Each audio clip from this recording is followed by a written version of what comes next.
आज हम पढ़ेंगे आयुर्वेदम होम्योपैथिक मेडिसिन के बारे में।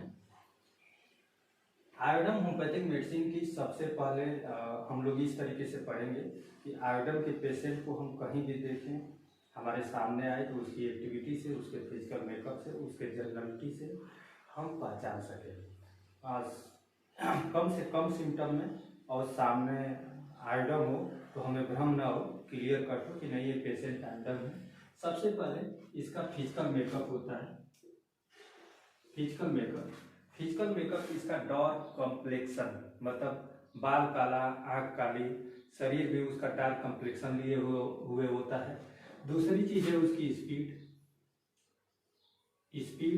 स्पीड इसका फास्ट होता है, एक्टिव होता है। बहुत सारी मेडिसिनें फास्ट होती हैं, बहुत सारी मेडिसिनें स्लो होती हैं।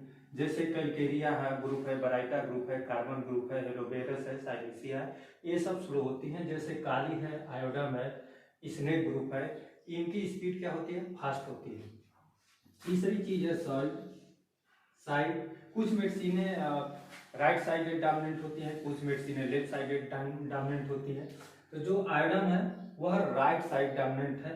जो भी इसकी कंप्लेन आएगी दाहिनी तरफ शरीर में ज्यादा इसको दिक्कतें होंगी, राइट साइड डोमिनेंट है। चौथी चीज है इसका हंगर। इसको भूख बहुत ज्यादा लगती है, बर्दाश्त बिल्कुल नहीं होता है। अगर आयोडम है और हंगर की पिक्युलियरिटी ना हो तो आयोडम नहीं है, समझिए। आयोडम में फास्टिंग, अगर उसे कह दीजिए कि आप व्रत रहिए तो नहीं रह पाएगा, उसे दिक्कत होगी। फास्टिंग एग्रीवेट, कोई भी कंप्लेन हो उसकी बढ़ जाएगी। खाना खा लेता है, आराम मिलता है। यह मोडालिटी में उसका की नोट है, ईटिंग एग्लोरेट, फास्टिंग एग्रीवेट। उसके बाद इसका थर्मल जो है, थर्मल आयोडम का एक्सट्रीमली हॉट होता है, माने क्लियर कट, बिल्कुल गर्मी इसे बर्दाश्त नहीं होती है। थोड़ा भी ये एफर्ट करता है, थोड़ा भी अगर ये फिजिकल एक्टिविटी बढ़ाता है तो इसको पसीना बहुत ज्यादा होता है। थ्रस्ट इसका थ्रस्टी होता है।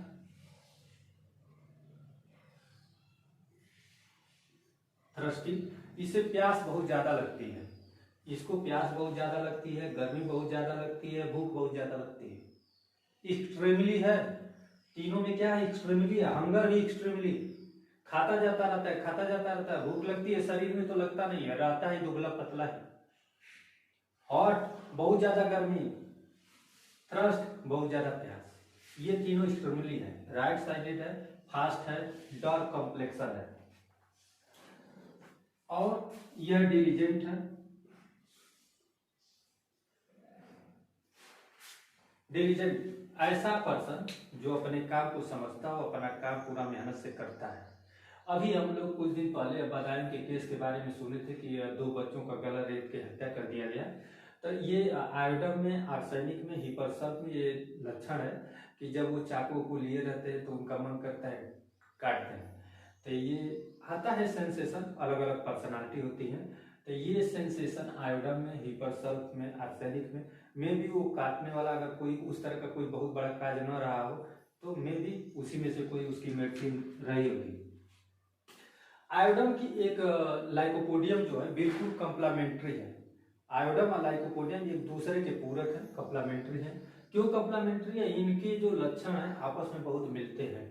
अगर आयोडम और लाइकोपोडियम की बात करें, आयोडम प्लस लाइकोपोडियम की बात करें तो दोनों हार्ट होते हैं, दोनों राइट साइडेड हैं, दोनों हंगर कैन नॉट बियर हैं।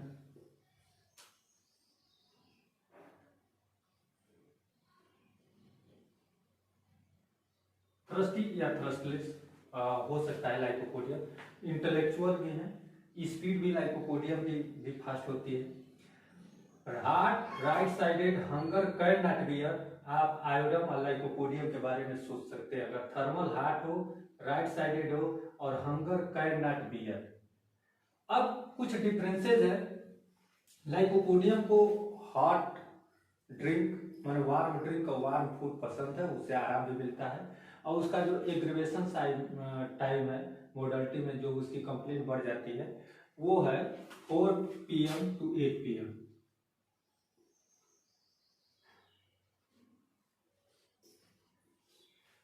4 PM to 8 PM, माने शाम को उसकी दिक्कतें लाइकोपोडियम की बढ़ जाती हैं। और जो आयोडम की दिक्कतें हैं वो फास्टिंग से बढ़ती हैं और वार्म से बढ़ती हैं। वार्म रूम हो, खाना न खाया हो, पेट खाली हो, तो उसकी दिक्कतें बढ़ जाएगी।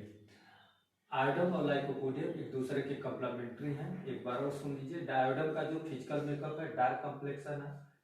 अगर ग्वाइटर हुआ है, ग्वाइटर घेघे की बात कर रहा हूँ, आयोडीन की कमी से हम लोग सुनते हैं कि हाँ घेघा होता है, घेघा होता है, घेघा होता है। तो जो आयोडीन और ब्रोमीन 2 मेडिसिन हैं, तो जो ब्रोमीन के पेशेंट को अगर घेघा हुआ होगा, हार्ड तो होगा ही, अलग क्या है कि उसका जो कम्प्लेक्शन होगा वो फेयर होगा, ब्राउनिश आई होगा, ब्राउन हेयर होगा। लेकिन जो आयोडन का कम्प्लेक्शन होगा वो डार्क होगा। फेयर में ब्रोमीन और डार्क में आयोडन। अगर डार्क है, ग्वाइटर है तो आयोडन दे सकते हैं। अगर फेयर कम्प्लेक्शन है, ब्राउनिश आई है, तो आप ब्रोमीन दे सकते हैं। Thank you.